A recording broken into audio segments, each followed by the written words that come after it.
viewers want to know who Dr. Klojesin is.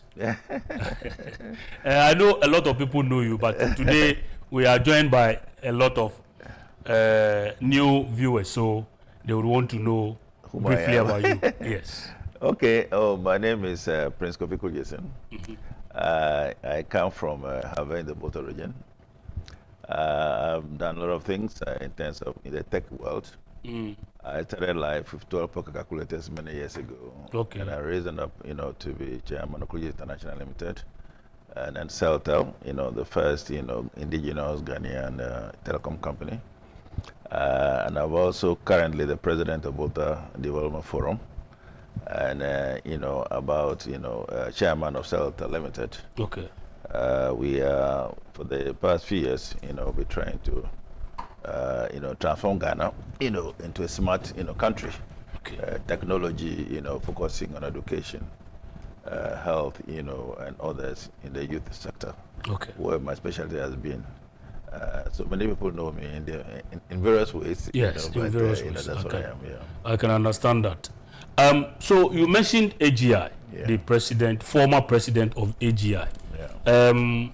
Would you say that there is a disconnect between academia and industry? Yeah, there is, I would say yes, and I also say no, in terms of academia and industry. I think the major problem, in Ghana today is whether or not we know where we are going and we know where we are coming from and what exactly the status quo is. Okay. In terms of industry, in terms of religion, in terms of governance. These are the three major, drivers of today's economy. Religion, industry, and also, governance or government or politics, if you want to call it. So basically, the industry language, which should have been, championing rather, the economy, sometimes is being swallowed, by these two other areas, which is religion and also government. Okay.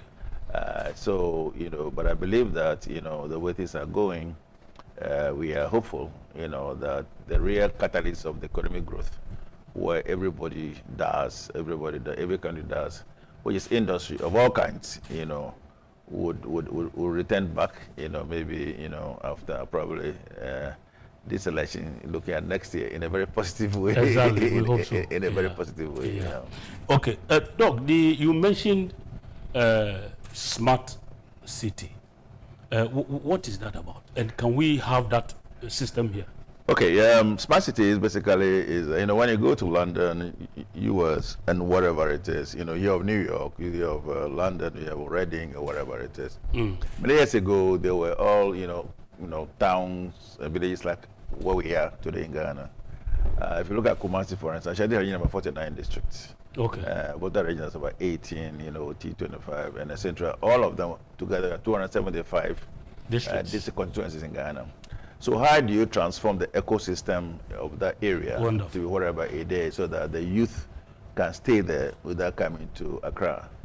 If you like the world, India and others, one of the major, strategy they used many years ago, or to make the city smart, meaning that so that you do not move to Delhi, and overpopulate, So what they start doing, they start transforming those communities. We call it, into smart areas as to what the youth want. Okay. And normally it's led by technology, training, capacity building, creation of jobs in those areas. So, in Africa today, one of the major problems we have is that everybody moves to Accra, or more or less Kumasi, to look for jobs. Because obviously these are the areas where they find opportunity. They find opportunity, but the opportunity should not be.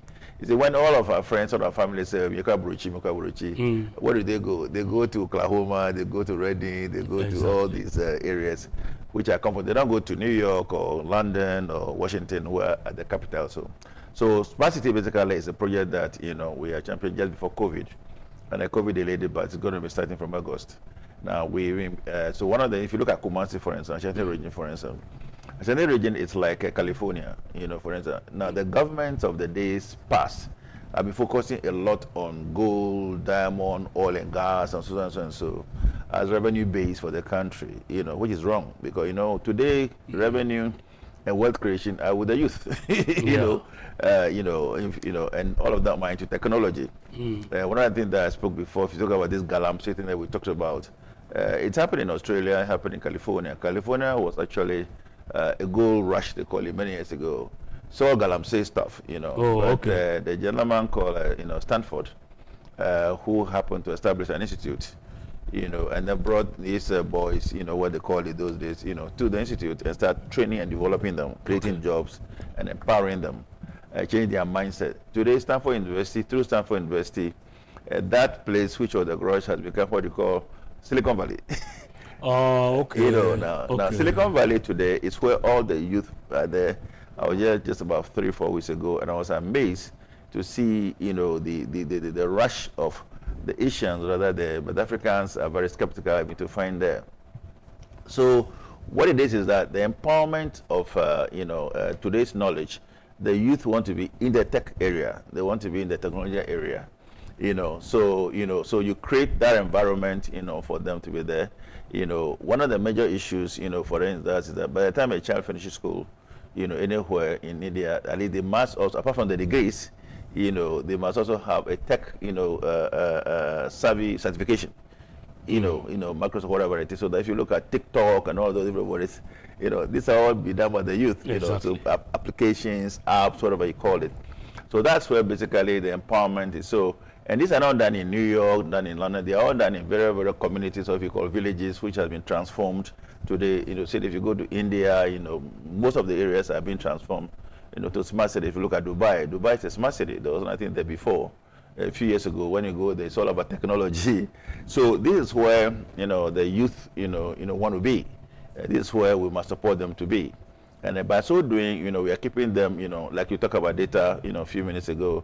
Now, if they are anywhere and data is available, Wi-Fi is available, and they have devices, don't forget it, they may not be in Accra at all. Yes. Because today, and to add to it, and it's affordable. Affordable, Oh, yes.